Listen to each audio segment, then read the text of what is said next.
si Jeremy Argandillas, 16 na taong gulang, isang mag-aaral sa pampublikong paaralan ng Rizal National High School, kung saan ako ay nasa ika-12 baitang. Ako ay isang madaldal, mabait, masipag, at masayahing estudyante sa aming paaralan. Isa sa mga paboritong gawain ay ang paglalakbay, kasama ang aking mga kaibigan, at ang regular na pag-eehersisyo pagkatapos ng eskwela.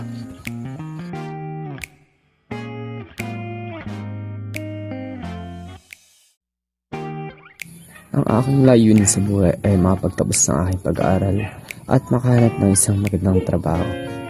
Layunin ko rin na maging isang mabuting tao sa aking mga kapwa at magbigay ng kasiyahan sa aking pamilya at mga espesyal na tao sa aking buhay.